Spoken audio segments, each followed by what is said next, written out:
Hello दोस्तों, नमस्कार। ये यूपीएससी का पेपर है। यूपीएससी का पेपर है 2022 का। ठीक है। और आज है तारीख 18 सितंबर। तो ये आज ही का पेपर है मेंस का। ठीक। और यूपीएससी में ये जीएस पेपर 4 है, जिसे हम एथिक्स भी बोलते हैं। ठीक है। ये वही पेपर है जो इस बार आया है, मतलब ओरिजिनल पेपर है।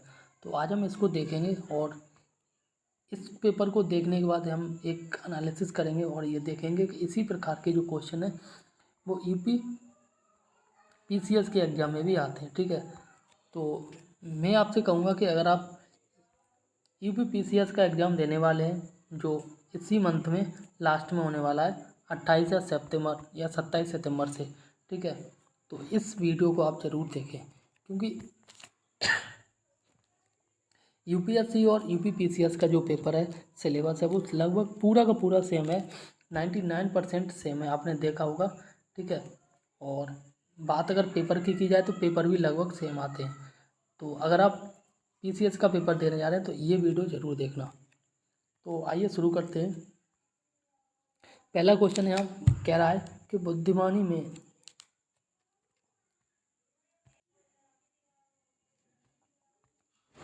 बुद्धिमानी में निहित किसका ध्यान रखा जाए। ठीक है। और आगे कह रहा है कि क्या अनदेखा किया जाए। और इसके साथ आगे कह रहा है नौकरशाही में अपने सामने के मुख्य मुद्दों को अनदेखा करते हुए परिधि में लीन रहने वाले जो अधिकारी दुर्लभ नहीं हैं। क्या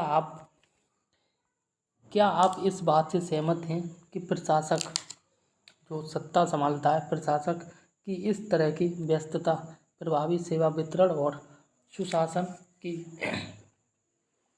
लक्ष्य प्राप्ति की प्रक्रिया में न्याय की विडंबना है। ठीक है। और इसका विश्लेषणात्मक मूल्यांकन करना है। ठीक है। और ये 150 शब्दों में और 10 नंबर का है। ठीक है। और इसी प्रकार से क्वेश्चन नंबर दूसरा है। क्वेश्चन नंबर दूसरे में भी कह रहा है कि बौद्धिक क्षमता और नैतिक गुणों के अलावा सहानुभूति और करुणा कुछ अन्य महत्वपूर्ण वैशिष्ट्य हैं। और फिर कह रहा है आगे कि जो सिविल सेवकों को निर्णायक मामलों को सुलझाने अथवा महत्वपूर्ण निर्णय लेने में अधिक सक्षम बनाते हैं, और उपयुक्त उदाहरणों के साथ व्याख्या कीजिए। देखो, जो जीएस पेपर 4 है, ठीक है ना, ये एथिक्स से संबंधित है। ठीक है। नीतिशास्त्र। तो इसके बारे में आपको बता देता हूँ कि ये पेपर आप जब भी शुरुआत करें, अगर आप हिंदी मीडियम के हैं तो हिंदी में पढ़ने के साथ साथ आप इंग्लिश वाला वर्जन भी पढ़ लें, क्योंकि जो जीएस पेपर 4, इसके साथ जीएस पेपर 1, 2, 3 और अदर पेपर भी है। स्पेशली क्या बात है हिंदी वाले मीडियम के लिए। ठीक है। कई बार क्या होता है कि जो पेपर में हिंदी लिखी होती है और हिंदी इतनी टेढ़ी हो जाती है कि समझ में ना आता है कि आखिर ये शब्द जो है, मतलब बहुत सारे कठिन शब्द आ जाते हैं। ठीक है। तो उसका एक्चुअल मीनिंग नहीं पता होता है, और वहीं जब हम इंग्लिश में पढ़ लेते हैं तो एक मोटा मोटी अंदाज हो जाता है। तो हिंदी मीडियम वाले भी स्टूडेंट जो हैं उनको इतनी इंग्लिश समझ में आनी चाहिए कि जो इंग्लिश में लिखा है उसका एक अर्थ क्या है। ठीक है। तो इसी प्रकार से नेक्स्ट क्वेश्चन भी देख लेते हैं यहाँ पे। तो नेक्स्ट क्वेश्चन में यहाँ कह रहा है कि सभी सिविल सेवकों को प्रदान किए गए नियम, ठीक है, मतलब जो सिविल सेवक होते हैं, पब्लिक सर्वेंट होते हैं, उनको जो नियम दिए जा गए होते हैं और बेनियम समान हैं। ठीक है। फिर आगे कह रहा है कि फिर भी प्रदर्शन में अंतर है। फिर कह रहा है सकारात्मक सोच वाले अधिकारी नियमों और विनियमों के मामले में पक्ष में व्याख्या करने और सफलता प्राप्त करने में समर्थ होते हैं। ठीक है। जबकि नकारात्मक सोच वाले अधिकारी मामले के खिलाफ समान नियमों और विनियमों की व्याख्या करके लक्ष्य प्राप्त करने में असमर्थ होते हैं। और यहाँ पर कह रहा है उदाहरण सहित व्याख्या कीजिए। ठीक है। तो इसका जो दूसरा क्वेश्चन है, और ये दूसरा क्वेश्चन कह रहा है कि यह माना जाता है कि मानवीय कार्यों में नैतिकता का पालन किसी संगठन व्यवस्था के सुचारू कामकाज को सुनिश्चित करेगा। यदि हाँ, तो नैतिकता मानव जीवन में किसे बढ़ावा देना चाहती है। दिन प्रतिदिन के कामकाज में उसके सामने आने वाले संघर्षों के समाधान में नैतिक मूल्य किस प्रकार सहायता करते हैं। ठीक है। तो देखो, पूरा का एथिक्स का जो पेपर है ये 3-4 शब्दों पे पूरा डिपेंड होता है, ठीक है, मतलब घूमता रहता है। जैसे आप देख सकते हैं,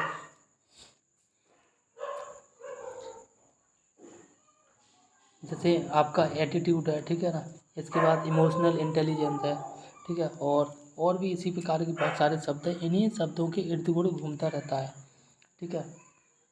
ईमानदारी है, ऑनेस्टी है, ठीक है, गवर्नेंस है, और इसी प्रकार के और भी बहुत सारे शब्द हैं, तो इन्हीं के संबंध में के इर्द गिर्द घूमता रहता है। तो इसी प्रकार से जो नेक्स्ट क्वेश्चन है, और नेक्स्ट क्वेश्चन में भी इसी प्रकार के क्वेश्चन है। यहाँ कहा गया है कि निम्नलिखित में से प्रत्येक उद्धरण का आपके विचार से अभिप्राय क्या है, ठीक है। पहला उद्धरण दिया गया है पॉटर स्टीवर्ट का, और इनका जो उद्धरण यानी कि कोट है कि आपको क्या करने के का अधिकार है और क्या आपको क्या करना उचित है, इन दोनों के बीच में जानना ही नैतिकता है, ठीक है। नैतिकता के बारे में इन्होंने कहा है कि आपको जो करने का अधिकार है, इसके साथ आपको जो करने का उचित है, उचित का मतलब जो आप करना चाहते हैं, ठीक है, और जो अधिकार दिया गया और जो आप करना चाहते हैं, तो इन दोनों के बीच का जो अंतर ही नैतिकता कहलाता है। तो इसके बाद आगे एक और कोट है, और ये कोट है एपीजे अब्दुल कलाम जी का, ठीक है, और इनका कोट है कि अगर किसी देश को भ्रष्टाचार मुक्त होना है, खूबसूरत दिमागों का देश बनना है, तो मैं दृढ़ता से मानता हूँ कि 3 प्रमुख सामाजिक सदस्य हैं जो इस प्रकार के समाज को बदल सकते हैं, और ये 3 सदस्य हैं माता पिता और शिक्षक, ठीक है, mother father and teacher, MFT। तो ये 3 वे व्यक्ति हैं जो किसी भी समाज को आसानी से बदल सकते हैं, ठीक है। तो इस प्रकार के क्वेश्चन में आप लिख सकते हैं कि जब तक किसी भी व्यक्ति को भावनात्मक रूप से उसकी सोच के आधार पर नहीं बदला जा सकता है, तब तक वह आसानी से नहीं बदल सकता है, ठीक है। कहने का मतलब है कि अगर कोई व्यक्ति उद्दंड स्वभाव का है, ठीक है, किसी काम को नहीं करने का मूड है उसका, तो अगर उस पर आप कानून थोप देते हैं तो वो इतनी आसानी से नहीं मानेगा जितनी आसानी से अगर उसका हृदय परिवर्तन कर दिया जाए। इसके बाद यहाँ पे हम जो गांधी जी हैं उनका भी एग्जाम्पल दे सकते हैं, जो हृदय परिवर्तन वाली बात की गई है, ठीक है, गांधी जी के द्वारा। और आगे जो नेक्स्ट क्वेश्चन है, और नेक्स्ट क्वेश्चन में कहा गया है कि आपकी सफलता का आकलन इस बात से हो कि इसे पाने के लिए आपको क्या छोड़ना पड़ा, और ये दलाई लामा का कथन है। कहने का मतलब कुछ पाने के लिए कुछ खोना भी पड़ता है, इससे संबंधित ये कोट है, तो दलाई लामा का है, ठीक है ना। तो नेक्स्ट क्वेश्चन जो है, नेक्स्ट क्वेश्चन में कहा गया है कि सुशासन गवर्नेंस का टॉपिक से संबंधित ये क्वेश्चन है। सुशासन से आप क्या समझते हैं, और राज्य द्वारा ई शासन के मामले में उठाई गई हालिया पहलों ने लाभार्थियों को कहाँ तक सहायता पहुंचाई है। ये जो डिजिटली ट्रांजैक्शन हो रहे हैं, डिजिटली परिवर्तन हो रहे हैं, ठीक है, उसके बारे में बात की गई है, और यहाँ कहा गया है कि अप्रयुक्त उदाहरणों के साथ विवेचन कीजिए। ये भी 150 शब्दों का है, ठीक है। तो इसी प्रकार से यहाँ एक और नेक्स्ट क्वेश्चन है, और नेक्स्ट क्वेश्चन में भी ऑनलाइन पद्धति का उपयोग दिन प्रतिदिन प्रशासन की बैठकों, संस्थानिक अनुमोदन और शिक्षा क्षेत्र के में प्रशिक्षण अधिगम से लेकर स्वास्थ्य क्षेत्र में सक्षम अधिकारी के अनुमोदन से टेली मेडिसिन तक लोकप्रिय हो रहा है। मतलब जो ऑनलाइन इंटरनेट की जो दुनिया है आजकल दुनिया के हर एक क्षेत्र में उपयोगी सिद्ध हो रही है। दुनिया का कोई भी क्षेत्र ऐसा नहीं है यहाँ पर इंटरनेट की ज़रूरत ना पड़े, ठीक है। तो उसी के बारे में यहाँ पे बात की गई है। और नेक्स्ट क्वेश्चन यहाँ पे कह रहा है, नेक्स्ट क्वेश्चन कह रहा है कि पिछले 7 महीनों से कम रूस और यूक्रेन के, ये इस टॉपिक को तो लगभग दुनिया का हर पर्सन जानता है कि बीच में जो युद्ध जारी है, ठीक है। तो फिर कह रहा है कि फरवरी में स्टार्ट हुआ था युद्ध, आपको अगर याद हो तो, ठीक है। तो और अब तक अभी चल रहा है, युद्ध जारी है। विभिन्न देशों ने अपने राष्ट्रीय हितों को ध्यान में रखते हुए स्वतंत्र स्टैंड लिया है और इसके बाद कार्रवाई की है। हम सभी जानते हैं कि मानव त्रासदी समेत समाज के विभिन्न पहलुओं पर युद्ध का अपना असर रहता है।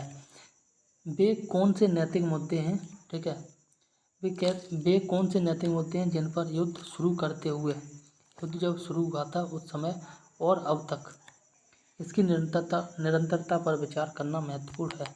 और फिर आगे कह रहा है कि इस मामले में दी गई स्थिति में शामिल नैतिक मुद्दों का औचित्यपूर्ण वर्णन करना है। ठीक है, इसके बाद नेक्स्ट जो क्वेश्चन है ये 2 × 5। ठीक है, तो इस प्रकार से है 5 क्वेश्चन है और प्रत्येक क्वेश्चन जो है 2 नंबर का है। ठीक है, और टोटल 10 नंबर का है। संवैधानिक नैतिकता के बारे में वर्णन करना है और प्रत्येक जो क्वेश्चन है वो 30 वर्ड में आपको डिफाइन करना है। हितों का संघर्ष, कन्फ्लिक्ट ऑफ इंटरेस्ट के बारे में बात करनी है। फिर सार्वजनिक जीवन में सत्यनिष्ठा के बारे में बात करनी है और इसके बाद लास्ट से पहले वाला है डिजिटल करण की चुनौतियाँ के बारे में बात करनी है और लास्ट है कर्तव्य निष्ठा। लास्ट क्या है, कर्तव्य निष्ठा के बारे में आपको बात करनी है, डिवोशन ऑफ ड्यूटी। ठीक है, इसी प्रकार से जो छठवां क्वेश्चन है आप देख सकते हैं यहाँ पे जो बात कर रहा है यहाँ पर भ्रष्टाचार सूचकांक के बारे में। ठीक है, संबंधित अधिकारियों को भ्रष्टाचार और अवैध गतिविधियों, गलत काम और इसके बाद दुराचार की रिपोर्ट करता है। वह नित स्वार्थों, आरोपी व्यक्तियों तथा उनकी टीम द्वारा गंभीर खतरे, शारीरिक नुकसान और उत्पीड़न के चपेट में आने का जोखिम उठाता है। अब भ्रष्टाचार सूचक ये विसल ब्लोअर की सुरक्षा के लिए मजबूत सुरक्षा व्यवस्था हेतु किन नीतिगत उपायों को सुझाव देंगे, ये से संबंधित है। ठीक है, नेक्स्ट क्वेश्चन ये भी है और आप देख सकते हैं, पॉज करके ये देख लेना। ठीक है, एंड नेक्स्ट क्वेश्चन ये है प्रभात 1। यहाँ पर देखो सेक्शन बी जो है ना, सेक्शन बी है और इसमें केस स्टडी है। Case study most important part होता है एथिक्स का जीएस पेपर 4 में। ठीक है, और केस स्टडी अगर आप अच्छे से सॉल्व कर लेते हो तो वैसे तो इस पेपर से ही बहुत ज़्यादा नंबर आने के चांस रहते हैं और केस स्टडी अगर आप अच्छे से सॉल्व कर लेते हैं तो केस स्टडी में ज़्यादा नंबर आने के चांस रहते हैं। ठीक है, ये केस स्टडी है।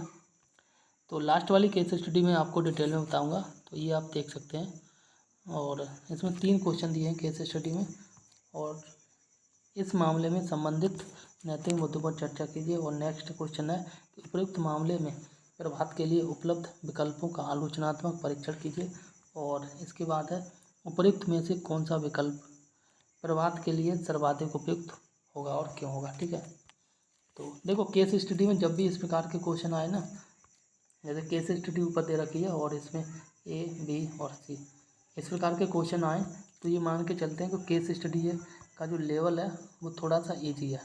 ठीक है ना, क्योंकि जब क्वेश्चन आते हैं ना तो ये पता चल जाता है केस स्टडी में आखिर पूछ क्या रहा है। ठीक है, और जो पूछ रहा है पहले पॉइंट देखे और इसी के बारे में आपको चर्चा करनी है और दूसरे में आलोचनात्मक परीक्षण करना है, इसके बारे में आपको चर्चा करनी है। तीसरे में जो पूछ रहा है सर्वाधिक उपयुक्त क्या होगा उसके बारे में वर्णन करना है। और एक दूसरी जो केस स्टडी आती है जिसमें केवल केस स्टडी आ जाती है और इस प्रकार के जो क्वेश्चन है ये नहीं आते हैं। ठीक है, तो उस वाली केस स्टडी में थोड़ा सा मुश्किल हो जाता है, वहाँ पे देखना होता है कि हम केस स्टडी को किस ओर लेके जाएं। इसके बाद आगे यहाँ पे कह रहा है नेक्स्ट केस स्टडी में यहाँ पर जो रमेश एक कोई व्यक्ति है, व्यक्ति का एक काल्पनिक नाम है जो राज्य सिविल सेवा में अधिकारी हो जिन्होंने 20 साल के सेवा के बाद सीमावर्ती राज्यों की राजधानी में तैनात होने का अवसर मिला है। ठीक है, फिर आगे कह रहा है रमेश की मां को हाल ही में कैंसर का पता चला है। ठीक है, और इसके बाद ये डिटेल में है, आप देख सकते हैं। क्वेश्चन देख लेते हैं इसके। ठीक है ना, और क्वेश्चन में यहाँ पे 5 क्वेश्चन है। पहला कह रहा है कि सीमावर्ती राज्य के गृह विभाग के निदेशक के रूप में रमेश के पास कौन कौन से ऐसे विकल्प उपलब्ध हैं। फिर उसके बाद कह रहा है कि रमेश को कौन सा विकल्प अपनाना चाहिए और क्यों अपनाना चाहिए। और इसके बाद नेक्स्ट है कि प्रत्येक विकल्प का आलोचनात्मक मूल्यांकन कीजिए। इसके बाद डी पॉइंट है रमेश के सामने ऐसी कौन सी नैतिक दुविधाएं हैं। और ई पॉइंट है पड़ोसी देश से अवैध प्रवासियों की घुसपैठ के खतरे से निपटने के लिए आप किन नीतिगत उपायों का सुझाव देंगे। ठीक है ना, इसी प्रकार से एक और ये केस स्टडी है, यहाँ पर आप देख सकते हैं। ठीक है, और इसके बाद एक और ये केस स्टडी है, वही वाली है। एंड ये एक और केस स्टडी है, राकेश एक शहर के परिवहन विभाग में संयुक्त आयुक्त के पद पर है। देखो ये केस स्टडी का थोड़ा सा मैं समराइज बता देता हूँ। ठीक है, और इसके बाद उनकी नौकरी प्रोफाइल के एक हिस्से के रूप में उन्हें परिवहन विभाग का एक नियंत्रण और कामकाज देखरेख का काम सौंपा गया है। ऐसे मान सकते हैं जो स्टेशन मास्टर होता है ना, नहीं बस स्टैंड के अंदर जो बैठा होता है ना वही व्यक्ति है, ठीक है। इसके बाद नगर परिवहन विभाग के चालक संघ द्वारा बस चलाते समय ड्यूटी पर मारे गए एक चालक को मुआवजे के मुद्दे पर हड़ताल का मामला उनके सामने आया है। एक्चुअली इस वाली केस स्टडी में होता क्या है कि एक मिनट, जो बस चालक होता है, ठीक है, रोडवेज बस चालक होता है, इस रोडवेज की एक कार से टक्कर हो जाती है, ठीक है। टक्कर होने के बाद क्या होता है, को जो कार का ड्राइवर होता है और बस का ड्राइवर दोनों नीचे आ जाते हैं और आपस में टक्कर होने के बाद थोड़ी बहुत चोट आती है और फिर आपस में ये भिड़ जाते हैं, मतलब लड़ाई करने लगते हैं, जिसके कारण जो बस चालक होता है इसको गंभीर चोटें आ जाती हैं और हालांकि कार वाले ड्राइवर को भी गंभीर चोटें आती हैं, ठीक है। इन दोनों को हॉस्पिटल लेके जाना होता है। जो बस वाला ड्राइवर होता है ये मर जाता है, मृत्यु प्राप्त हो जाता है, और ये कार वाला ड्राइवर होता है ये भी थोड़ा गंभीर होता है, लेकिन दूसरे या तीसरे दिन, जैसा कि केस स्टडी में बताया गया है, दूसरे दिन इसको छुट्टी हो जाती है, ठीक है, ये मर जाता है। तो इस बस ड्राइवर के जो अन्य सह चालक होते हैं वे लोग हड़ताल करने लगते हैं, ठीक है, हड़ताल करने लगते हैं। और बाद में जो कोर्ट का फैसला आता है उसमें कहा गया है कि केवल कार चालक को मुआवजा दिया जाएगा, लेकिन बस का जो ड्राइवर था इसकी गलती थी, इसलिए बस ड्राइवर को कोई भी मुआवजा नहीं दिया जाएगा। और इसके साथ जो बस ड्राइवर है उसकी एक पत्नी होती है और 2 बेटियां होती हैं जो स्कूल और कॉलेज में पढ़ रही होती हैं। और इसके साथ जो बस ड्राइवर होता है ये एकमात्र अपनी फैमिली का खर्चा चलाने वाला होता है, ठीक है ना। इस प्रकार की केस स्टडी है और यहाँ पे कहा गया है कि इस प्रकार के केस में जो राकेश यहाँ पर जो सरकारी परिवहन का एक हेड होता है इसके सामने ये समस्या आती है, ठीक है। जब भी आप कोई भी केस स्टडी सॉल्व करें तो जो मेन मुखिया व्यक्ति होता है, ठीक है, कई बार जैसे सिविल सेवक के बारे में बात करते हैं, अक्सर सिविल सेवक के बारे में बात करते हैं, ठीक है, या फिर यहाँ पे जिस प्रकार से बताया गया, या फिर हॉस्पिटल है कोई उसका हेड के बारे में बताया गया, तो उस जगह आप खुद को रखें और उसके बाद आप ये सोचें आप अगर इस जगह होते तो आप किस प्रकार का सलूशन देते, ठीक है, इस सिचुएशन में। तो इस संबंधित ये सारे क्वेश्चन हैं। इसके बाद इन क्वेश्चन को देख लेते हैं कि उपयुक्त स्थिति से निपटने के लिए राकेश को पास कौन से विकल्प हैं, ठीक है। इसके बाद कह रहा है राकेश द्वारा चिन्हित किए गए प्रत्येक विकल्प का समालोचनात्मक परीक्षण कीजिए। फिर कह रहा है कि वे कौन सी नैतिक दुविधाएं हैं जिनसे राकेश को सामना करना पड़ रहा है। इसके बाद आगे कह रहा है कि उपयुक्त स्थिति को दूर करने के लिए राकेश क्या कार्रवाई करेंगे। तो आई थिंक ये लास्ट केस स्टडी है, ये पर्यावरण से संबंधित है, ठीक है ना, पर्यावरण प्रदूषण से संबंधित है। और इसमें एक शीर्ष अधिकारी नियुक्त किया गया जो अनुपालन सुनिश्चित हो और अनुवर्ती अनुपालन कर सके, ठीक है। मध्यम उद्योग हैं और एक सेकंड,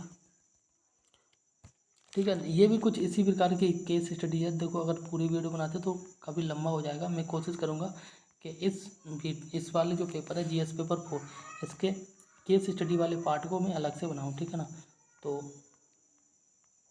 काफ़ी इंटरेस्टिंग केस स्टडी है लास्ट वाली, तो इसको नेक्स्ट वीडियो में हम डिटेल से एक्सप्लेन करेंगे। तो वीडियो अगर अच्छी लगी तो प्लीज़ वीडियो को लाइक करें, दोस्तों में शेयर कर दें और चैनल को भी सब्सक्राइब कर लें, ठीक है, जिससे कि इस प्रकार की जो बहुत सारी वीडियो आने वाली हैं। और अगर ज़रा भी आपको हेल्प हुई तो प्लीज़ वीडियो को चैनल को सब्सक्राइब कर लें और वीडियो को भी लाइक कर लें।